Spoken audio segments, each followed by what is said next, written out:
আচ্ছা, computer networking and security এই সাবজেক্টটার আসলে আজকে প্রায় পঞ্চম কি ষষ্ঠ ক্লাস। অনেকগুলো বিষয় আমরা জানার চেষ্টা করছি আসলে। এখন আজকে মূলত আমরা নেটওয়ার্ক টপোলজি নিয়ে গতকালকে ক্লাস নিয়েছিলাম, বিভিন্ন ধরনের টপোলজি গুলো নিয়ে, প্রোটোকল নিয়ে।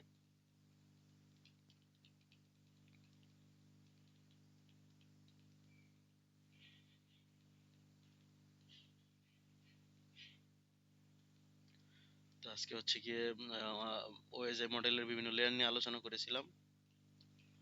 আজকে হচ্ছে গিয়ে বিভিন্ন আইপি অ্যাড্রেস, ঠিক আছে, আইপি অ্যাড্রেস এবং আইপি অ্যাড্রেসের অনেকগুলো যে ক্লাস আছে সেগুলো নিয়ে মূলত আমরা আলোচনা করব, ঠিক আছে। তো আইপি অ্যাড্রেস হচ্ছে একটি ইউনিক আইডেন্টিফায়ার। সকল নেটওয়ার্কে যুক্ত সকল হোস্ট কম্পিউটার, সার্ভার কম্পিউটারের জন্য এটা একটা ইউনিক আইডেন্টিফায়ার, ঠিক আছে। তো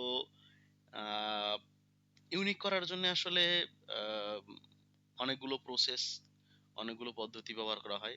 আর এই পদ্ধতি এবং শ্রেণীকরণের আহ, উপর বেস করে মূলত এই যে ক্লাসিফিকেশনের পদ্ধতি আর এই পদ্ধতি আর এই আইপি অ্যাড্রেস গুলাকে মূলত 5টা শ্রেণীতে ভাগ করছে মূলত: ক্লাস এ, ক্লাস বি, ক্লাস সি এবং ক্লাস এ, ক্লাস বি এবং ক্লাস সি, ক্লাস ডি এবং ক্লাস ই। এই 5টা শ্রেণীতে বিভক্ত করা হয়েছে। তো বিভিন্ন ক্লাসের আইপি অ্যাড্রেসের এই বৈশিষ্ট্য আছে, চেনার উপায় আছে, ওই জিনিসগুলো আমরা জানবো এবং এদের রেঞ্জও আছে, বিষয়গুলো কি আসলে, ঠিক আছে। কারণ আমরা যখন হচ্ছে এই প্রোটোকল বিষয়টা সঠিকভাবে নির্বাচন করে, নেটওয়ার্কিং টপোলজিটা সঠিকভাবে মূলত ইমপ্লিমেন্ট করে নেটওয়ার্ক গড়ে তুলতে যাব, ল্যান্ডম্যান ওয়ান বা প্যান যেটাই করি না কেন, তখন এই যে এই জিনিসগুলো যদি আমরা হচ্ছে গিয়ে মানে চিহ্নিত করতে না পারি, আলাদা করতে না পারি, তখন আমাদের জন্য আর কি সমস্যা। তো দেখি ক্লাস ওয়ান আইপি অ্যাড্রেসে মূলত কি অবস্থাটা হয়। এই আইপি ঠিকানার 4টা অক্টেট।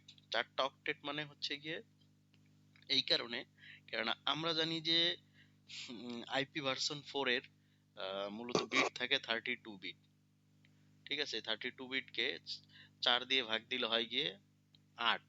32 বিট, 8 বিটে আমরা জানি যে 1 বাইট, ঠিক আছে। 8 বিটে আমরা জানি যে 1 বাইট। তো এরকম 4টা, এরকম 8টা ক্লাসিফিকেশন করে 32টা মূলত বিট ভাগ হয়ে যায় আর কি, ঠিক আছে। সো প্রত্যেকটা অক্টেটেই 8টা করে বিট থাকে বা বাইনারি সংখ্যা 0101 এরকম। তো আইপি ঠিকানার 4টা অক্টেট থাকে। এই 4টা অক্টেটের মধ্যে প্রথম যে অক্টেটটা, ঠিক আছে, যেমন এই যে রেঞ্জ যখন এখানে দেখাইতে গেছে, first octet, second octet, third octet এবং ফোর্থ অক্টেট। সো এই 4টি অক্টেটের মধ্যে প্রথম অক্টেটের অ্যাড্রেসের ক্লাস, প্রথম অক্টেটে যেটা থাকে সেটাই মূলত তার ক্লাস বা শ্রেণীটা নির্ধারণ করে যে, এবং ওইদিকে লক্ষ্য রেখে আমাদের চিনতে হবে যে আসলে এটা কোন ক্লাসের আইপি আইপি অ্যাড্রেস, ঠিক আছে।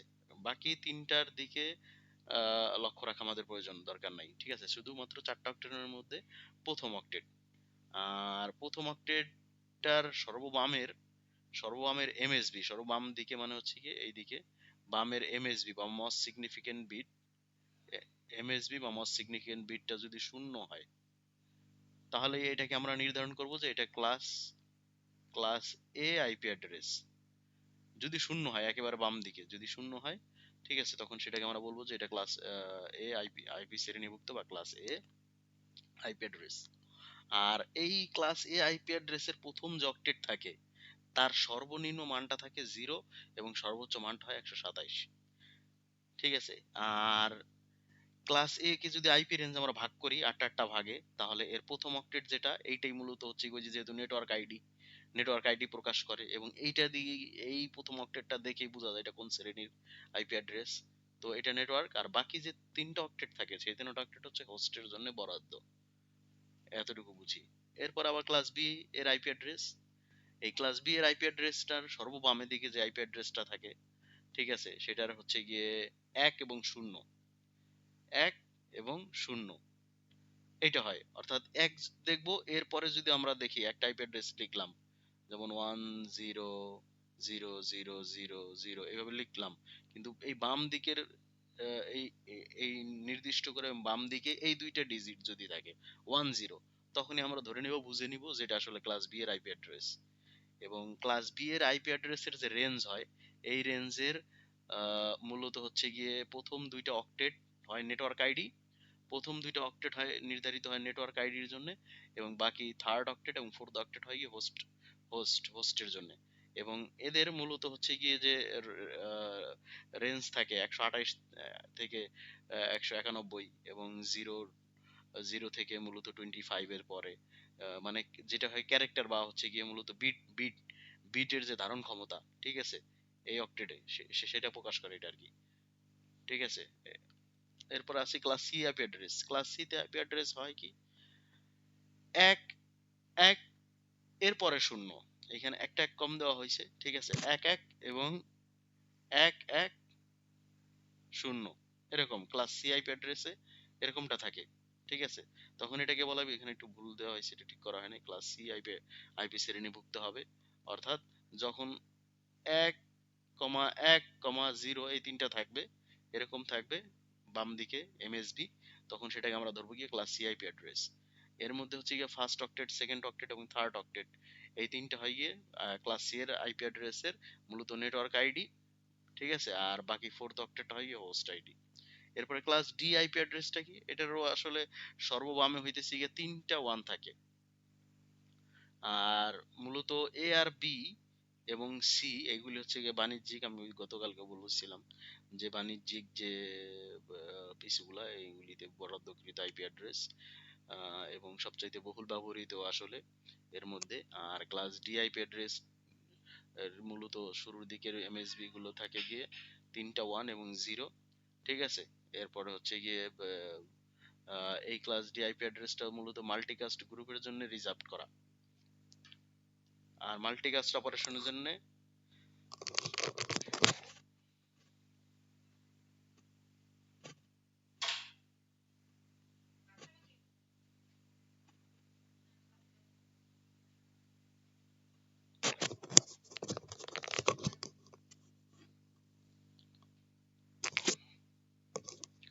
মাল্টিকাস্ট অপারেশনে কোনো হোস্ট বা নেটওয়ার্ক অ্যাড্রেসের বালাই নাই।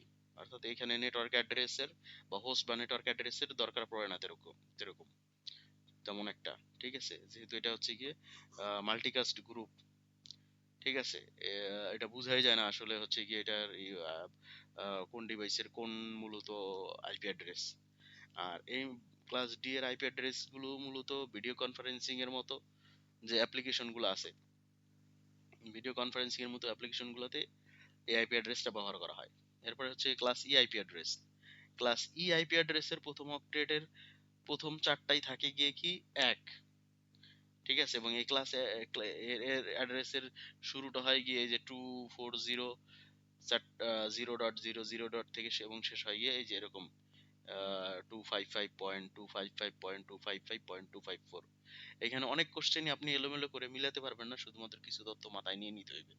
ঠিক আছে। কেননা হচ্ছে গিয়ে আইপি অ্যাড্রেস, এরপরে টপোলজি, প্রোটোকল, এগুলি হচ্ছে গিয়ে মানে খুবই অল্প অল্প কিছু বিষয় মাথায় দিয়ে দিছে এবং আপনাদের সিলেবাসে যুক্ত করে দিছে। এগুলি জানতে হলে এবং আরো ব্রিফ আইডিয়া নিতে হলে আমাদেরকে ডিটেলসে পড়তে হবে, আরো সবিস্তারে মূলত মনোযোগ দিয়ে একাধিকবার এই বিষয়গুলো পড়তে হবে।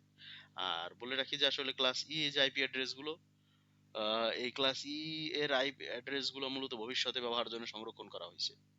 অর্থাৎ বলতে গেলে এই যত আইপি অ্যাড্রেস আছে এ বি সি এবং ডি পর্যন্ত, সেই আইপি অ্যাড্রেসটা গুলো বর্তমানে ব্যবহার করা হইতেছে। ঠিক আছে। এবং ক্লাস ই আইপি অ্যাড্রেস গুলো হচ্ছে গিয়ে assign IP IP IP IP অ্যাড্রেসটা কি হচ্ছে ওই নেটের আর কি একটা সংযোগ আর কি আহ, সংযোগ যখন বলা স্থাপন যায়। করতে চায়, যখন হ্যাঁ হ্যাঁ কমিউনিকেট করে হ্যাঁ হ্যাঁ তখন এটা দরকার হয়। ঠিক আছে। জি স্যার। যখন তা যখন সেক্ষেত্রে কি এ থেকে ডি পর্যন্ত এটাই না আরো, মানে এটা কি ফিক্সড না আরো হতে পারে কোনো?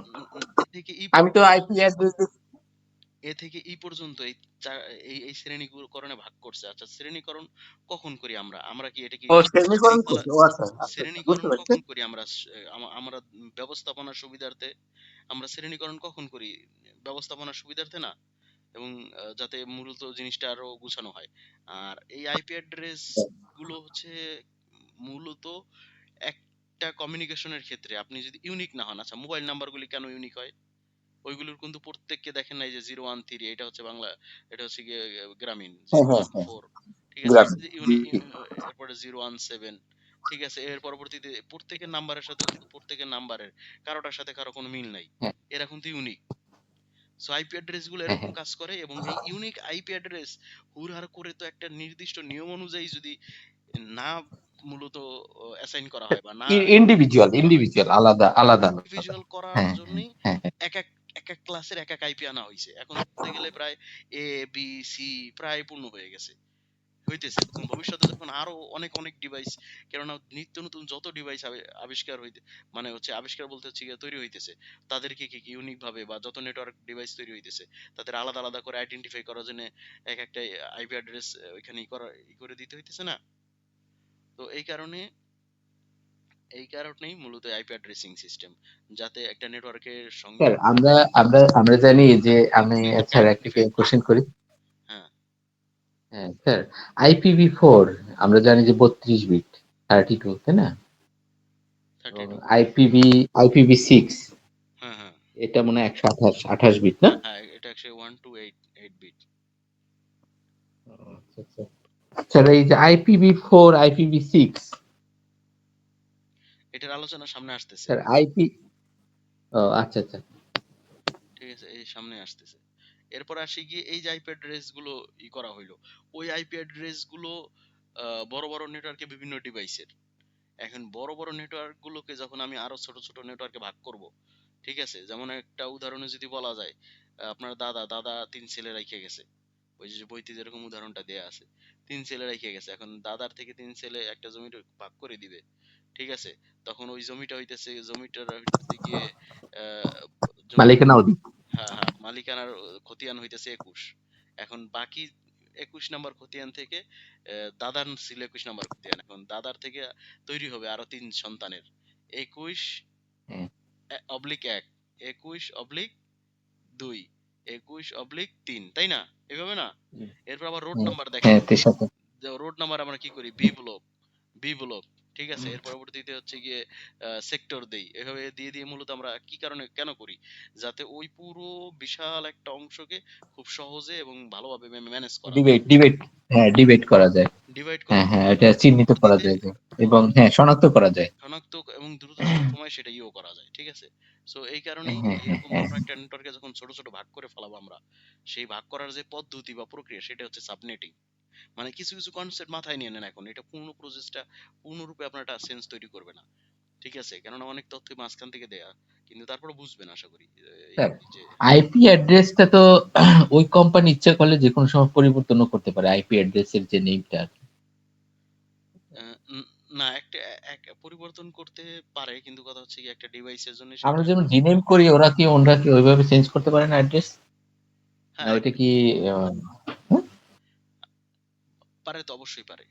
ঠিক আছে? একটা একটা হচ্ছে গিয়ে নেটওয়ার্কে আপনি হচ্ছে গিয়ে নেটওয়ার্ক যখন গড়ে তুলবেন, ঠিক আছে? তো আ উম না স্যার, এই আমরা যে ইন্টারনেট, আমরা যে ব্রডব্যান্ড ইউজ করি, ওই কোম্পানির কি যে নেটটা ইউজ করা হয় ওইটার আইপি মনে হয় একটাই থাকে, তাই না? আর আমরা যে রাউটারের কিন্তু একটা অ্যাড্রেস থাকে, হ্যাঁ, হ্যাঁ, জানেন তো মনে হয় হ্যাঁ, হ্যাঁ। স্যার। তো মানে এটা আমাদের যে রাউটারের যে অ্যাড্রেস এটা কিন্তু চেঞ্জ করা যায় না, এবং না, না, এটা ওই ওই যে কোম্পানি যেটা দিয়ে দিছে ওইটাই। ওটাই, হ্যাঁ, হ্যাঁ, হ্যাঁ, এটাই। এরপর হচ্ছে গিয়ে টিসিপি আইপি হোস্টের জন্য অঙ্কিত 2টা তথ্য দরকার পড়ে। একটা হচ্ছে আইপি অ্যাড্রেস, আর একটা হচ্ছে গিয়ে আমাদের সাবনেট মাস্ক। সাবমিট মাস। সাবনেট মাস্ক, সাবনেট মাস্ক, এই ২টা সাবনেটটা তো হচ্ছে বিভক্ত করলাম। আর সাবনেট মাস্কটাই দিয়ে কি হয়? আইপি যে অ্যাড্রেসের কোন বিটগুলো নেটওয়ার্ক আইডি, এই যে কোন বিটগুলো হোস্ট আইডি, এই দুইটা জিনিসই তো থাকে মূলত একটা টিসিপি আইপি যে হোস্টের জন্য অঙ্কন করা হয়। এই দুই ধরনের তথ্য থাকে, একটা হচ্ছে আইপি অ্যাড্রেস আর একটা থাকে সাবনেট মাস্ক। আর এই সাবনেট মাস্ক কি করে, সাবনেট মাস্কের দ্বারা বোঝা যায় এর কোনটা কোন অংশটুকু কোন বিটগুলা নেটওয়ার্ক আইডি আর কোন বিটগুলা হোস্ট আইডি তা শনাক্ত করে। যেমন আমি হচ্ছে গিয়ে এই একটা আইপি অ্যাড্রেস এখানে লিখলাম, এই লেখার পরে এইখানে এটা হইতেছে কি এইটা নেটওয়ার্ক আইডি, এইটা নেটওয়ার্ক আইডি, আর এটা হচ্ছে গিয়ে হোস্ট আইডি, এটা হচ্ছে গিয়ে হোস্ট আইডি হোস্ট, ঠিক আছে। আহ, তো এখন সাবনেট মাস্ক যখন ইউজ করা হইবে বা সাবনেট মাস্ক আমাকে আইডেন্টিফাই করে দিবে যে এই দুইটা হচ্ছে গিয়ে নেটওয়ার্ক নেটওয়ার্ক আইডি আর এই দুইটা হচ্ছে হোস্ট আইডি। এই যে যে ডিফাইন করা বা এই যে যে ক্লাসিফাই না, এটা আইডেন্টিফাই করা, আইডেন্টিফাই করার কাজটা যেইটা মূলত যেই কনসেপ্ট বা যা দিয়ে করা হয় সেটা হচ্ছে সাবনেট মাস্ক। মানে আইপি অ্যাড্রেসে এই যে দুইটা অংশ থাকে, একটা হচ্ছে নেটওয়ার্ক আইডি, একটা আইপি অ্যাড্রেস। আইপি অ্যাড্রেস তার এই দুইটা অংশ থাকে, নেটওয়ার্ক আইডি এবং হোস্ট আইডি। তো নেটওয়ার্ক আইডি আর হোস্ট আইডি, এই আইপি অ্যাড্রেসের নেটওয়ার্ক আইডি কোনটা, হোস্ট আইডি কোনটা, এটা শনাক্ত করে এই সাবনেট মাস্ক। সাবনেট দেখে নেটওয়ার্ক আইডি বের করার জন্য কম্পিউটার একটা বিশেষ আবার আছে আর একটা অ্যান্ডিং প্রসেস।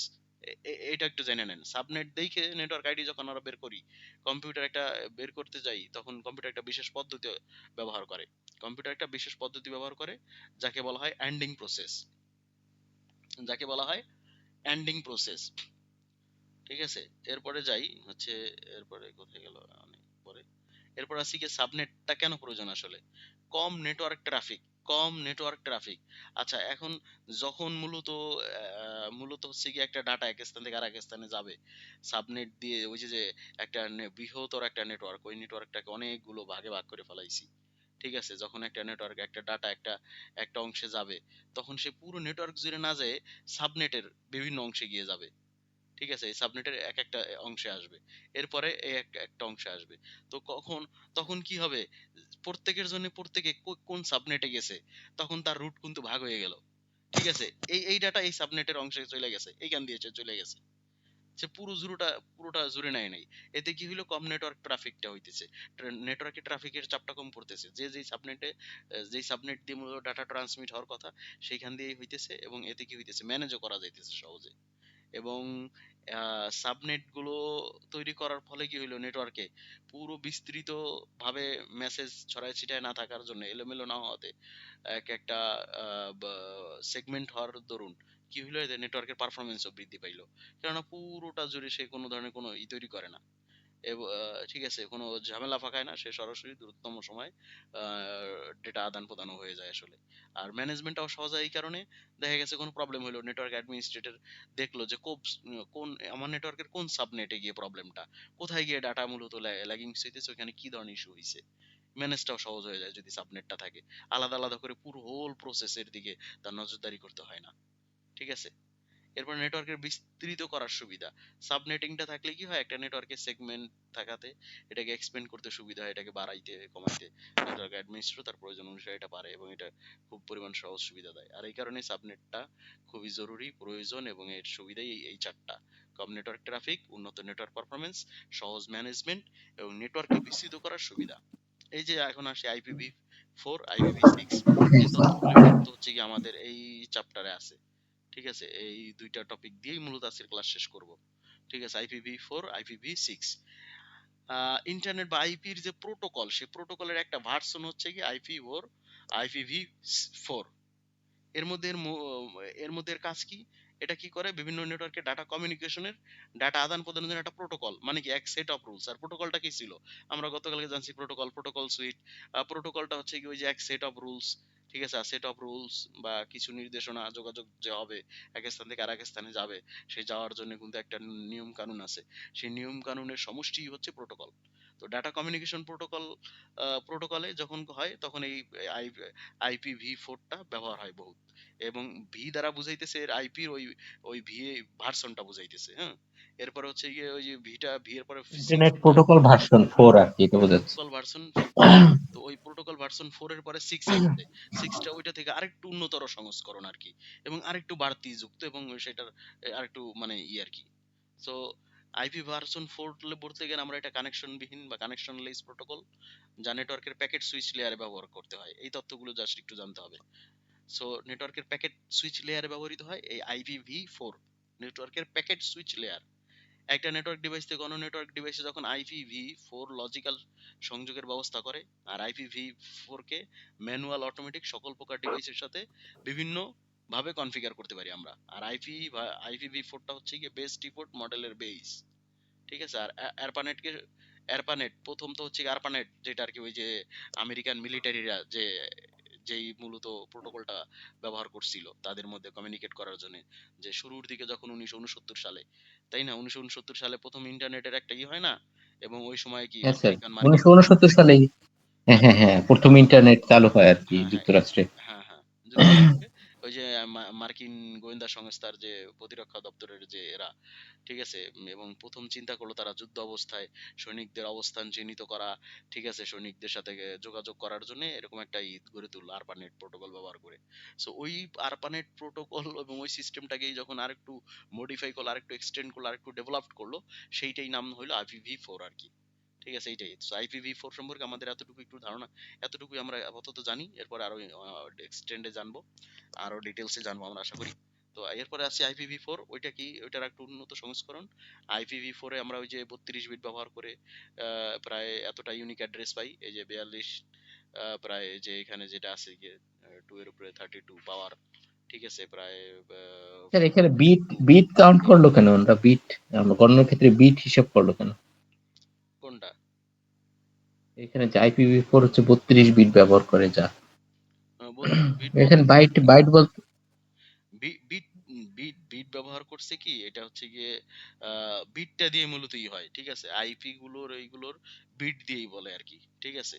এটা বিট দিয়ে বলে আর কি, এটা এটা আর কি, এটাকে এখন তো মেগা বিটে যাবে না, বিট গুলোই বলবে যে কয়টা বিট মূলত, ঠিক আছে। আর ওই বিট গুলোকে 32 কে 4 আমরা দিয়ে তো ভাগ করে জানি দিছে। স্যার 8 চার বিটে চার 8 দিয়ে বিটে বলছে যে এক একটা অক্টেট, মানে 8 বিটে 1 বাইট না, হ্যাঁ, হ্যাঁ। সো তো 8 বিট সেক্ষেত্রে তো একবার। 4 হুম, হ্যাঁ 4 বাইট হয় তাই না? হ্যাঁ, তো গণনার ক্ষেত্রে আমরা বিট হিসাব করা হয় তাই তো হ্যাঁ, হ্যাঁ, নেটের, হ্যাঁ, কেন হ্যাঁ, হ্যাঁ, 32 বিটের হয়। এখন এই 4 দিয়ে যদি আমি ভাগ দিই তাহলে রেজাল্ট তো আসে 8, তাই না? তো ওই বাইট, হ্যাঁ আর 8 বাইট। কে 4টা পার্ট করে চিন্তা করা হয়। ঠিক আছে? এই কারণেই প্রত্যেকটা আইপির রেঞ্জই হয় স্যার এরকম ওই করে। যে এই আপনার আপনার স্লাইডে দেয়া আছে দেখেন ওই যে 2 পাওয়ার 32 হ্যাঁ, ওই যে ফিজিক্যাল 2 এত পাওয়ার। ইউনিক অ্যাড্রেস পাওয়া যায় যা বর্তমান যুগের এত কম। হ্যাঁ, সেটাই বলতেছি যে হ্যাঁ স্যার, এই এই যে আপনার আপনার সিলেক্টটা এটা আমি দেখছিলাম রিসেন্টলি যে IPv4 IPv6 নিয়ে অনেক কোশ্চেন আসছে প্রিভিয়াস, এর হ্যাঁ, জন্য আর কি আমি হুট করে আর কি এটা বললাম, যদিও সিলেক্টটা আমি আগে দেখি নাই, যে স্যারকে জিজ্ঞেস করবি সেটা ঠিক আছে। 32 বিট। সমস্যা নাই। বর্তমান যুগের প্রায় সকল কম্পিউটার, স্মার্টফোন, ট্যাবলেট এবং গেমিং যে সিস্টেম সবগুলো নেটওয়ার্ক ডিভাইসকে ইউনিক আইপি অ্যাড্রেস দেওয়া সম্ভব হইতেছে না। সেই জন্য কি হইতেছে, ওই IPv4 এরই আবার আরেকটা IPv6 এর আবির্ভাব হইছে, এবং এটার বিট সংখ্যা স্যার বিট স্লাইড চলে গেছে স্যার, দেখতে পাচ্ছি না তাই আপনার ইস্যু নাকি আমার? স্যার। হ্যাঁ, স্যার এখন আমার তো নেট আছে স্যার, আমি তো দেখতে পাচ্ছি না। এই যে আমি আবার শেয়ার করতেছি স্ক্রিন, দেখি।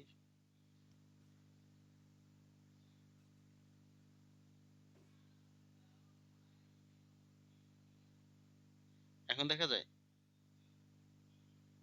না স্যার, দেখা হ্যাঁ যাচ্ছে? হ্যাঁ দেখতে পাচ্ছি স্যার, মানে স্লাইড দেখতে পাচ্ছি না, আপনার এই এখন এখন স্ক্রিন সিলেক্ট, দেখতে পাচ্ছি। এখন হ্যাঁ স্লাইড শো করছে স্যার।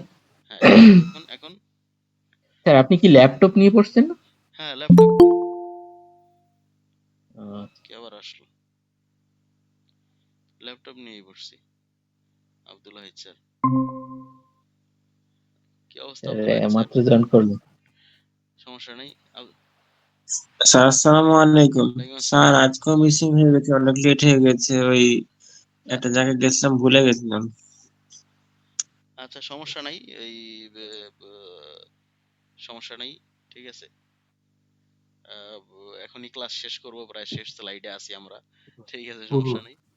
আচ্ছা, স্লাইড দিয়ে দিবনি। আর হচ্ছে গিয়ে ক্লাস আপনার হচ্ছে আচ্ছা, যাই হোক, আইপি ভার্সন সেজন্য কি হয়েছে গিয়ে ওইটা যেহেতু প্রোভাইড করা সম্ভব হইতেছে না, তাই আইপি ভার্সন 6 এর আবির্ভাব হয়েছে।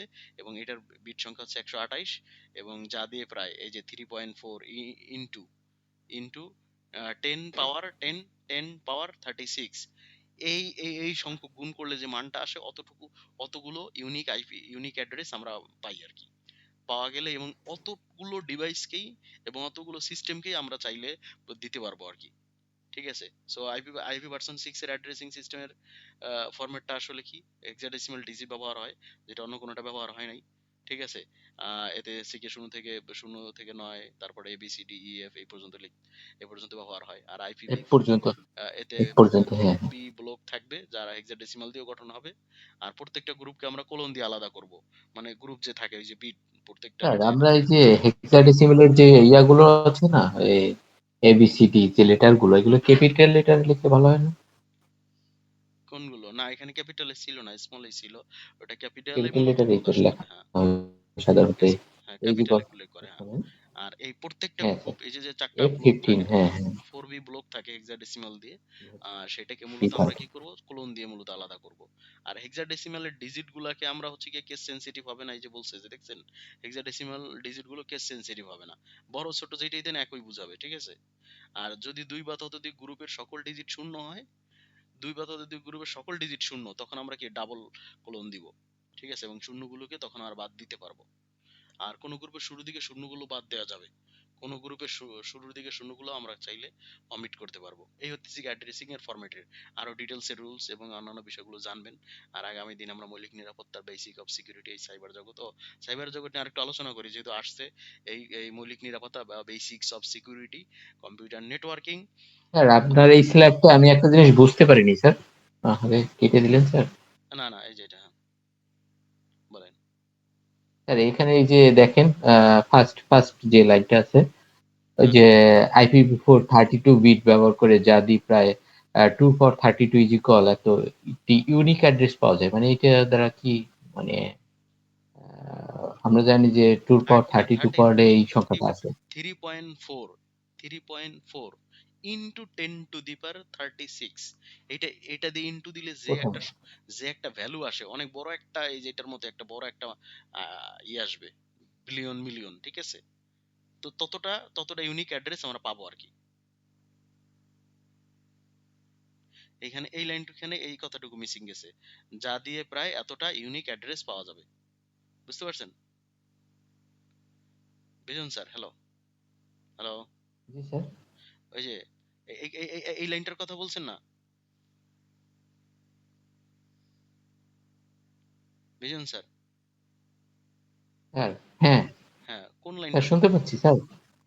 হ্যাঁ, কোন লাইনটার কথা স্যার বলতেছেন? প্রথম লাইনটাই বলছিলাম, প্রথম প্রথম যে লাইনটা।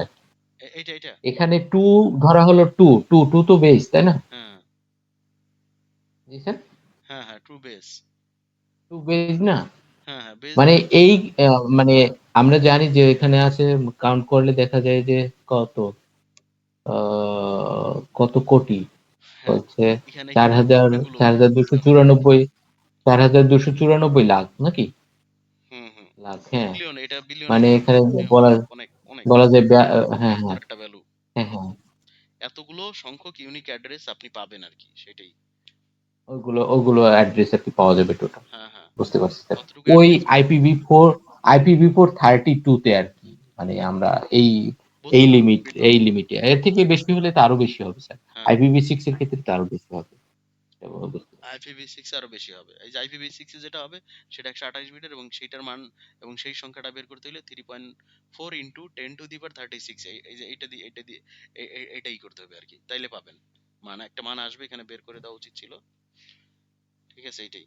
তো দেখি এখন মৌলিক নিরাপত্তা, এই চ্যাপ্টারটা এবং এটা হচ্ছে কি নেটওয়ার্কিং এর সাথেই তো সম্পর্কিত।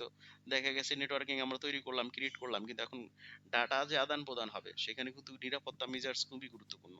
সো এই কারণেই কম্পিউটার নেটওয়ার্কিং এর সাথে রিলেট করে মূলত সিকিউরিটি কিছু চ্যাপ্টার রাখছে। আর এখন হচ্ছে গিয়ে শুধুই না, সাইবার স্পেসে যে আমরা থাকি, অনলাইনে আমরা থাকি, আমরা ইন্টারনেট ব্যবহার করি। তো সেখানে নিরাপত্তা একটা মৌলিক একেবারে নিরাময়, যে ব্যাপারে একেবারে সবাই বলতে গেলেই আমরা অসচেতন হয়ে আছি, যারা মূলত করি, তো তাদেরও মূলত হচ্ছে কি এ ব্যাপারে অসচেতনতা আছে।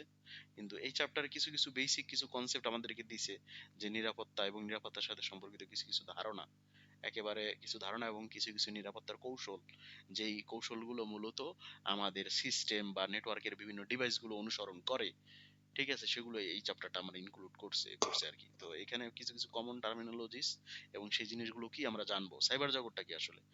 কম্পিউটার আর ইন্টারনেট কেন্দ্রিক যে তথ্য ব্যবস্থা, যার মধ্যে computer system, server, workstation, terminal, storage media, communication device, network resource থাকে এবং কম্পিউটার আদান প্রদানের প্রক্রিয়া বিদ্যমান থাকে, সেইটাই সাইবার জগৎ।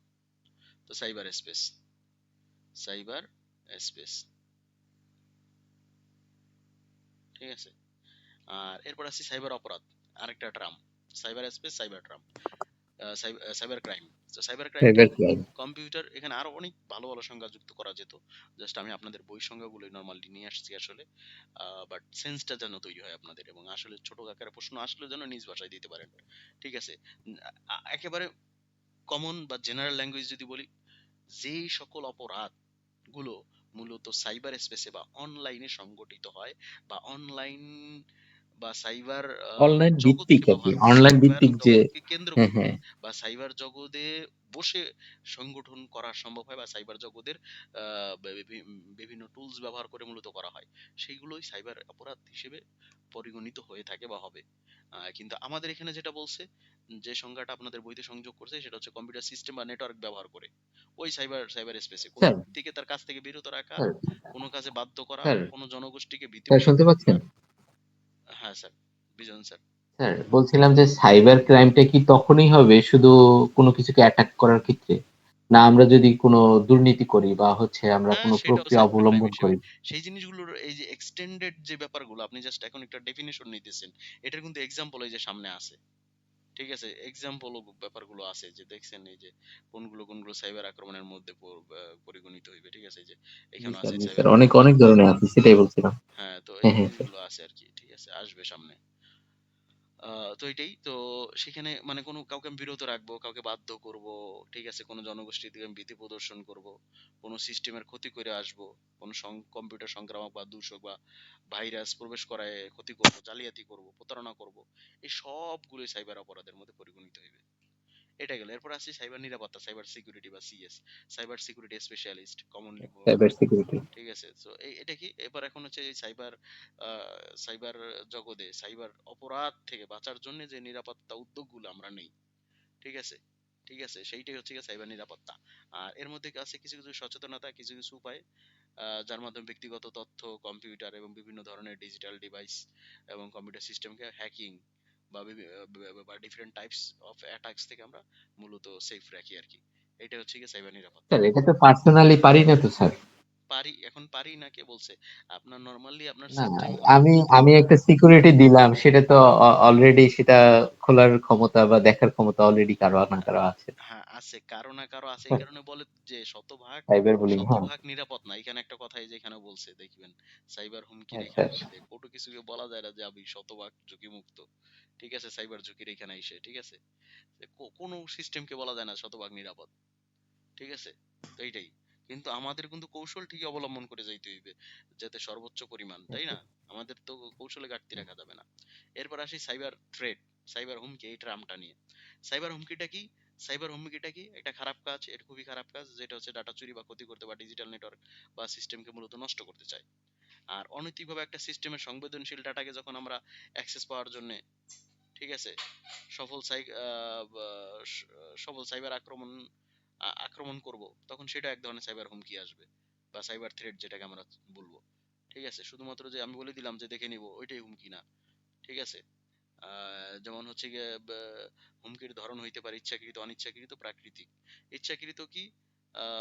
ইচ্ছাকৃত বলতে হচ্ছে গিয়ে এই অনিচ্ছাকৃত যেটা আর কি, সেটা হচ্ছে গিয়ে আপনার আহ, তিন ধরনের মূলত সাইবার হুমকির। এর মধ্যে হচ্ছে ইচ্ছাকৃতটা হচ্ছে আপনি কোনো সিস্টেমে কোনো কোনো ধরনের কোনো নিলেন না, কোনো সিকিউরিটি মেজার নিলেন না, ঠিক আছে, নর্মালি আপনাকে হচ্ছে সে গিয়ে আপনার সিস্টেম ভাইরাস ম্যালওয়্যার দিয়ে ক্ষতি করে দিল, ঠিক আছে। আর একটা হচ্ছে অনিচ্ছাকৃত, দেখা গেছে আপনি সবকিছুই করলেন, সব ধরনের উদ্যোগ নিলেন, কিন্তু তারপর হচ্ছে কি আপনি হুমকির মুখোমুখি হইলেন বা আপনার সিস্টেম ক্ষতিগ্রস্ত হইলো, সেটা অনিচ্ছাকৃত, আনইনটেনশনাল। প্রাকৃতিক হচ্ছে গিয়ে অনেক সময় দেখা গেছে প্রাকৃতিক কোনো দুর্যোগ সমস্যার কারণে কিন্তু দেখা গেছে গিয়ে মূলত ডাটার প্রবলেম ক্ষতি হতে হয়ে পারে। থাকে, ঠিক আছে, ক্ষতি হতে পারে। তো সেটা হবে গিয়ে ন্যাচারাল, পুরোপুরি বলবো, বলা হবে যে ন্যাচারাল, ঠিক আছে। এরপর আসি গিয়ে নেটওয়ার্কের দুর্বলতা বা নেটওয়ার্ক ভালনারেবিলিটি।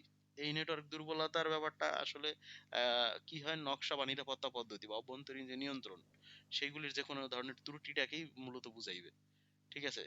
আহ, এবং এই নেটওয়ার্কে বা যে কোনো নেটওয়ার্কে যদি এই ধরনের ভালনারেবিলিটি থাকে, ভালনারেবিলিটি থাকলে সেগুলো অ্যাসেস করে যদি ফিক্স করা না হয়, তাহলে সাইবার অপরাধী বা সাইবার ক্রাইম যারা করে বা হ্যাকার বা যারা আছে বা হ্যাকে, ঠিক আছে, হ্যাকার যারা আছে, তাদের মাধ্যমে আমার সিস্টেমের ক্ষতি হওয়ার সম্ভাবনা সমূহ।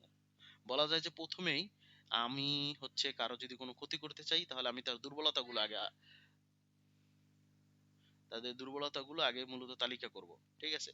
তো তো প্রথমেই কি করে সাইবার, আপনার বিভিন্ন হোল খোঁজার চেষ্টা করে, মানে আপনার ছিদ্র অন্বেষণের চেষ্টা করে। যখনই কেউ ব্ল্যাক হ্যাট হ্যাকার যারা আছে, তারা দেখবে যে আসলে আপনার এই সিস্টেম পূর্ণরূপে তারা অ্যাসেস করবে, বিভিন্ন টুল ব্যবহার করে, ঠিক আছে, অ্যাসেস করবে যে কোথায় তার সিকিউরিটি হোল আছে। টুলস ব্যবহার করে ধাপ করে দেখবে যে হ্যাঁ, এই জায়গায় তার দুর্বলতাগুলো আছে, ওইখানে অ্যাটাক করবে, ঠিক আছে। সো এইটাই, সো নেটওয়ার্কের নকশায়, সিস্টেমের নকশা করতে গিয়ে দেখা গেছে গিয়ে আপনি আপনার সিস্টেমে ব্যবহার করতেছেন কমার্শিয়াল ডাটা, আপনি বিভিন্ন সেনসিটিভ ইনফরমেশন গুলো নিয়ে কাজ করতেছেন গভর্নমেন্টের, কিন্তু আপনি কি করলেন গিয়ে নর্মালি এমন কিছু কিছু টুলস আপনার সে থার্ড পার্টি টুলস ব্যবহার করলেন, যেগুলো হচ্ছে গিয়ে অতটা ট্রাস্টেড সোর্স না। তো ওই ধরনের থার্ড পার্টি, যেমন আমাদের আমাদের বাংলাদেশের প্রায় সরকারি বা গভর্নমেন্ট ওয়েবসাইট গুলো বা ওই পোর্টাল গুলো বলতে গেলে থার্ড পার্টির প্লাগইন ব্যবহার করে অনেক অনেক ডেভেলপ করা হয়েছে, যেটা যে গভর্নমেন্টের A2I এর বিভিন্ন, ওইভাবে বলতে গেলে আসলে থার্ড পার্টির প্লাগইন ব্যবহার করছে। যে কোনো মুহূর্তেই দেখা গেছে গিয়ে কোনো ধরনের কোনো থ্রেট আসলে নিরাপত্তার ঝুঁকির মধ্যে পড়তে পারে আসলে, বা পরেও আসলে। তো থার্ড পার্টি যেগুলো মানে ট্রাস্টেড সোর্স নাই, তো সেই ধরনের কোনো আপনার সিস্টেমে, বিশেষ করে ওয়েবসাইট হোক, ব্যবহার না করাই ভালো। এরপর হচ্ছে গিয়ে নেটওয়ার্কিং ডিভাইসগুলি বা ক্রয় করার ক্ষেত্রে, নেটওয়ার্কিং ডিভাইস যখন আমরা ক্রয় করি, সেই ক্ষেত্রেও দেখা গেছে গিয়ে আমরা খুব পরিমাণ দেখা গেছে গিয়ে সস্তায় পেলাম, এবং খুব পরিমাণ করলাম, বিভিন্ন ধরনের আনট্রাস্টেড, ঠিক আছে, বা হচ্ছে গিয়ে একেবারে নির্ভরযোগ্য না এরকম কিছু কোম্পানির, ঠিক আছে, যারা মূলত হচ্ছে গিয়ে লায়াবিলিটি নেয় না, বা তাদের টার্মস এন্ড কন্ডিশনস বা পলিসিগুলো অন্যরকম, বা ভুইফোর প্রতিষ্ঠান, এদের এই ধরনের ইগুলো আমরা ব্যবহার করলাম, ঠিক আছে। তখন কি হবে, ওই ওই ধরনের ডিভাইস আমাদের জন্য ক্ষতির কারণ হইবে, ঠিক আছে। কেননা অনেক বিভিন্নভাবে যখনই যে স্টেপেই করতে চাই, সেখানে সব কিছুই, এই কারণে শতভাগ নিরাপদ আমরা না আসলে, ঠিক আছে। যেমন আমরা এই যে যদি অত বেশি সিকিউরিটি, হাই সিকিউরিটি দিতে চাই, দেশের স্বার্থ ভাবতে চাই, অনেক ক্ষেত্রে বলতে গেলে তখন বহির্রাষ্ট্রে, যেমন এই জিনিসগুলো চায়নায় আমেরিকা বেশি মেনটেন করা হয়। চায়না দেখবেন ওরা ওদের, এবং কোরিয়ায় ওরা ওদের নিজস্ব দেশীয় স্মার্টফোন গুলো, নিজেদের তৈরি বিভিন্ন জিনিস, তারা আইটি ডিভাইস গুলো কিন্তু ব্যবহার করে না। রাশিয়ানরাও ওদের গভর্নমেন্টের যে ব্যাপারে দেখবেন, ও এরপরে সার্চ ইঞ্জিন, ওই ক্ষেত্রেও দেখবেন এরা কিন্তু ওদের সার্চ ইঞ্জিন ছাড়া অন্য কোনো সার্চ ইঞ্জিন ইউজ করে না, ঠিক আছে। বাইদু যে ব্রাউজার বা বাইদু সার্চ ইঞ্জিন চাইনিজরা ব্যবহার করে, এবং চাইনিজদের মধ্যে দেখবেন এটা একটা মানে, আমরা বাঙালিরা হচ্ছে বা বাংলাদেশিরা হয়তো এটা ফলো করি না, বাট হচ্ছে ম্যাক্সিমাম ক্ষেত্রে চাইনিজরা এবং রাশিয়ানরা এটা অনেক ফলো করে। রাশিয়ানরা তো বলতে গেলে সবচাইতে দুর্ধর্ষ, মূলত হ্যাকাররা মূলত বেশিরভাগই রাশিয়ান হয়, এবং এরা খুবই মূলত নেটওয়ার্কিং এবং নেটওয়ার্কিং সিস্টেম, এরা খুবই এক্সপার্ট হয়ে থাকে। আমরা তো জাস্ট এখন এগুলোর এই ডেফিনেশন আর টার্মস গুলো বুঝতেছি, শিখতেছি, জানতেছি, আদৌ আমরা ওই ধরনের কোনো লেভেলে যেতে পারিনি বা যাইনি। তো যাই হোক, এটা হচ্ছে গিয়ে সো নেটওয়ার্কের ভালনারেবিলিটি অ্যাসেস করে, এবং এইভাবে কি হলো, হ্যাঁ, এভাবে মূলত হচ্ছে গিয়ে ক্ষতিগ্রস্ত করার চেষ্টা করে। তো এরপর আসি গিয়ে দুর্বলতার কি কি ধরন আছে দেখি। নেটওয়ার্কে হার্ডওয়্যার বা সফটওয়্যারের কিছু ত্রুটি থাকতে পারে, সেটা নেটওয়ার্ক দুর্বলতার সৃষ্টি হয়। কিরকম, ওই যে বললাম যেগুলো হার্ডওয়্যার, নেটওয়ার্ক হার্ডওয়্যার কিনছেন আপনি, হাব সুইচ, এগুলো কিনছেন গিয়ে, সেখানে কিছু ত্রুটি আছে, সেখানে কিছু ম্যালওয়্যার সফটওয়্যার মূলত হচ্ছে গিয়ে ফার্মওয়্যার বা হচ্ছে গিয়ে সিস্টেমেটিক্যালি রাইখা দেওয়া হয়েছে, যেটা ধরুন কি হইতেছে, আপনার নেটওয়ার্কের সব ধরনের ডাটা হোল আকারে ওই ভিন্ন দিকে যাইতেছে। এরপর অপারেটিং সিস্টেম, আপনি এই নেটওয়ার্ক ম্যানেজ করার জন্য যে নেটওয়ার্ক অপারেটিং সিস্টেম আছে সেগুলো ব্যবহার করলেন, এগুলি ডিজাইন এবং এর সাথে ডিজাইন করা প্রত্যেকটা প্রোগ্রামই মূলত আপনার নেটওয়ার্কের ত্রুটি বা দুর্বলতা হতে পারে। ব্যবহারকারীকে কম্পিউটার সম্পূর্ণ অ্যাক্সেসের অ্যাক্সেসের অনুমতি দেয়া, এটা একটা দুর্বলতার। আর মানব ব্যবহারকারীদের অবহেলার কারণে অনেক সময় সিস্টেমের দুর্বলতার সৃষ্টি হয়। দেখা গেছে যে কোনো এক জায়গায় পাসওয়ার্ড আছে লগ ইন করার, সে দেখা গেছে কি অথরাইজড বা একটা সঠিক জায়গার পিসিতে লগ ইন না করে যত্র তত্র সাইবার সাইবার কি বলে যে আহ, সাইবারে সাইবার না তো কি বলে যে সাইবার ক্যাফে গুলিতে গিয়ে অথবা হচ্ছে কি বিভিন্ন জায়গায় গিয়ে অন্য কোনো দপ্তরে গিয়ে বা অন্য কোনো প্রতিষ্ঠানে গিয়ে বা পাবলিক নেটওয়ার্কের গুলির মধ্যে যে সে ওই ধরনের নেটওয়ার্ক দিয়ে লগ ইন করছে, লগ ইন করে লগ আউট করে নাই। তো এই ক্ষেত্রে সিস্টেমের দুর্বলতা তৈরি হবে এবং ওইখানের মাধ্যমে ওই একজনের অ্যাক্সেস পায় পুরো সিস্টেম অনেক সময় আর আরো দুর্বলতা সৃষ্টি করা যাইতে পারে। এভাবে হয় আসলে। এরপর নির্দিষ্ট প্রক্রিয়া নিয়ন্ত্রণ সিস্টেমে দুর্বলতা সৃষ্টি করতে পারে। ঠিক আছে, নির্দিষ্ট প্রক্রিয়ার বাইরে গিয়ে অনিয়ন্ত্রিতভাবে যদি সিস্টেমে অ্যাক্সেস করা হয়, সেটাও দুর্বলতা সৃষ্টি করে। এরপর আছে গিয়ে রিস্ক, নেটওয়ার্কের রিস্ক বা ঝুঁকি। দেখেন আসলে সাইবার হুমকির কারণে সম্পদের বা ডাটার বা ক্ষতির সম্ভাব্য যে পরিণতি, সেটাই সাইবার ঝুঁকি, সাইবার রিস্ক। আর ঝুঁকি কখনো সম্পূর্ণভাবে আমরা অপসারণ করতে পারবো না, রিস্ক থাকবেই। আর সাইবার ঝুঁকি বা সাইবার রিস্ক বা নেটওয়ার্কের যে রিস্কটা, এটাকে ওই হুমকি এবং দুর্বলতার একটা সমন্বিত রূপ বলতে পারি আমরা আসলে। এই কারণে এখানে একটা ফর্মুলা আছে যে সাইবার ঝুঁকি ইজ ইকুয়াল টু হুমকি, থ্রেট এবং ভালনারাবিলিটি। এই দুইটা দিয়ে হয় গিয়ে risk. Risk is equal to threat plus ভালনারাবিলিটি।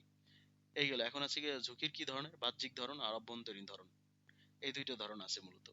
আর এখন আসি, এটা মোস্টলি ইম্পর্টেন্ট এই পুরো চ্যাপ্টারেই আসলে, মূলত যে ডিফারেন্ট ধরনের যে অ্যাটাকস গুলো আছে। ঠিক আছে, আমি এগুলো ব্যাখ্যা দিব না, পরবর্তী ক্লাসে এগুলো প্রত্যেকটার ব্যাখ্যা দিব। শুধু বলবো যে আসলে নেটওয়ার্কে যে বিভিন্ন ধরনের অ্যাটাকস গুলো হয়, ঠিক আছে, এগুলো আর কি। এবং প্রত্যেকটা পুরোটাকে বলা হবে DDoS, denial of services, DDoS attack. ঠিক আছে, এটা একটা নাম জানেন, DDoS attack, so denial of services.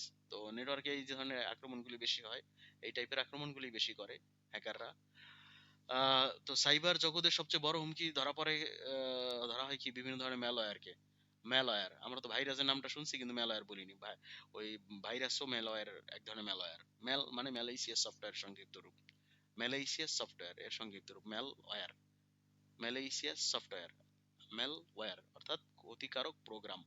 ক্ষতিকারক প্রোগ্রাম, ম্যালিসিয়াস মানে কি ক্ষতিকারক, সফটওয়্যার মানে কি ওই সফটওয়্যার যেগুলো আর কি, সো প্রোগ্রাম।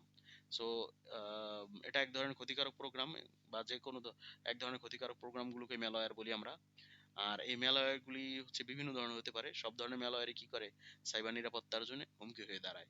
এর মধ্যে কি কি আছে আমরা দেখি, অ্যাডওয়্যার আছে। কি কি এর পূর্ণরূপে আলাদা আলাদা করে আমরা ব্যাখ্যা ছোটখাটো করব, ছোট আকারে বলবো এবং গুছিয়ে বলবো আপনাদের অ্যাডওয়্যারটা কি। শব্দে যদি ব্যাখ্যা ধরতে যান তাহলেও বুঝবেন আসলে এই জিনিসগুলো কি। এর মধ্যে অ্যাডওয়্যার হচ্ছে, এরপরে ভাইরাস, র্যানসমওয়্যার, কে লগর, রুটকিট, স্পাইওয়্যার, ট্রাজান হর্স, রম। এরপর হচ্ছে ফিশিং। ফিশিং এইটা দেখছেন, ফিশিং ইমেল পাইছেন হয়তো কোনো কালে। ভাইরাসটাও দেখছেন, দুই তিনটা ভাইরাসের টাইপও বলতে পারি, শর্টকাট ভাইরাস। ঠিক আছে, ফোল্ডার ভাইরাস। এরপর হচ্ছে নট ইয়া আপনার গিয়ে ভাইরাসের ক্ষেত্রে আমরা জানি যে অ্যান্টিভাইরাস দিলে এটা ইয়া করা সম্ভব, ফিনিশ করা সম্ভব, কিন্তু বাকিগুলো যেমন অ্যাডওয়্যার, বাকিগুলো সবই রুটকিট এগুলো অ্যান্টিভাইরাস সফটওয়্যার মূলত হ্যান্ডেল করে থাকে। ঠিক আছে, অ্যাডওয়্যারের জন্য ভাইরাস আছে। সো অ্যান্টিভাইরাস দিলে কি অল মানে প্রপার যতগুলো আছে এগুলো এই কি এই প্রত্যেকটা রিমুভ করার জন্য বা প্রত্যেকটাকে মূলত করার জন্য আলাদা আলাদা? আলাদা আলাদা কোনো দরকার নাই। ভালো মানের একটা কমপ্লিট অ্যান্টিভাইরাস। আর বর্তমান যে অপারেটিং সিস্টেম আচ্ছা গুলো আসতেছে উইন্ডোজের, এগুলিতে যে ডিফল্ট যে উইন্ডোজ ডিফেন্ডার আসতেছে, ঠিক আছে, খুবই আপডেট হয় এবং এই অ্যান্টিভাইরাস গুলো খুবই ভালো। ঠিক আছে, অনেক আপডেটেড। এবং এর বাইরে যদি আপনি থার্ড পার্টির কোনো অ্যান্টিভাইরাস ইউজ করতে চান তাহলে ওই যে আপনার ইউজ করতে পারেন ইসেট, ইএসকেন, ঠিক আছে, ক্যাসপার স্কাই, এগুলো বেশি। তবে ইসেট ইএসকেনটা আমি খুব নর্টন, কম দেখছি। অ্যাভাজি, আর এভিজি অ্যান্টিভাইরাস, ঠিক আছে, 3BC 3BC। থ্রি হ্যাঁ হ্যাঁ। সিএমপি। তো এই জিনিসগুলো আর কি। এরপরে হচ্ছে গিয়ে প্রত্যেকটার ডেফিনেশনে প্রত্যেকটা আলাদা আলাদা করে কিছু ব্যাখ্যা এবং কিছু উদাহরণও দিবনি। এরপরে হচ্ছে গিয়ে নেটওয়ার্কের আক্রমণের বাইরেও কিছু সাইবার থ্রেট ও অন্যান্য বিষয় আছে, সেগুলির মধ্যে হচ্ছে গিয়ে সাইবার অপরাধের মধ্যে পরে এগুলো সাইবার বুলিং আছে। ঠিক আছে, সাইবার প্রপাগান্ডা আছে। যেমন বাংলাদেশ হচ্ছে ওই যে গুজব গুজব গুজব, ঠিক আছে, বাংলাদেশ কিন্তু এটার প্র্যাকটিস হয় গিয়ে বলতে গেলে বাংলাদেশের অনলাইনে স্পেসি মানে মানুষের রুচি যেরকম, তো এই চর্চাটাও বেশি এই কারণে বাংলাদেশে প্রোপাগান্ডার যে ব্যাপারটা, ঠিক আছে। বলতে গেলে হচ্ছে কি এরকম হয় যে এখন হচ্ছে গিয়ে কেউ মারা যায় নাই, তাকে প্রকাশ প্রকাশ করে দিল যে সে মারা গেছে, ঠিক আছে, এরকম কিন্তু প্রোপাগান্ডা অপপ্রচার হয়। আবার কেউ আছে গিয়ে হ্যাঁ স্যার, হচ্ছে, হ্যাঁ। ঠিক আছে, এরকম বলে না তো, এরপরে দেখবেন গিয়ে গুজব, ঠিক আছে। এরপরে এগুলো নিয়ে অনেক সময় সমস্যা হয়ে যায় আমাদের অর্ধশিক্ষিত শিক্ষিত জনগোষ্ঠী অশিক্ষিত জনগোষ্ঠীদের মধ্যে। এটা হয় যে আসলে তাদের একটা বলছে, তারা তার ওই যে কান নিল চিলে শুনছে, যে এখন চিলের পিছিয়ে দৌড়াইতেছে, অথচ কান যে কানের জায়গায় আছে, কান যে কানের জায়গায় আছে সেই সেটা সেটা আর কিন্তু তারা দেখে না। এই ঝামেলাটা হয় বাংলাদেশে তবে খুব। এখন তো সবই আপডেট, দেখছেন স্যার, এআই দিয়ে সবকিছু করা যাচ্ছে। আর আপনার সব মিথ্যা প্রচারটা বেশি হচ্ছে তো এখন। হ্যাঁ, হ্যাঁ, অপপ্রচারটা হচ্ছে এবং এটা খুবই ইস্যুর বিষয়। সো এইগুলো কিন্তু সাইবার অপরাধের মধ্যে। এরপর সাইবার বুলিং, এগুলো নিয়ে ডিটেইলসে এবং ব্ল্যাকমেইলিং করা। এই ৩ টা। এরপরে আইসিটি এবং নৈতিকতা। আইসিটি এবং এথিক্স এর মধ্যে কি ব্যাপারগুলো আছে? কপিরাইটের একটা ব্যাপার আছে। ঠিক আছে? মেধাস্বত্ব বা ইন্টেলেকচুয়াল প্রপার্টি, এটা ল আছে বা রাইটস আছে। এরপর হচ্ছে কুম্ভীলক ভিত্তি প্লাগারিজম। এই কাজগুলো কিন্তু এরপর ঠিক আছে, এগুলোর সাথে যুক্ত।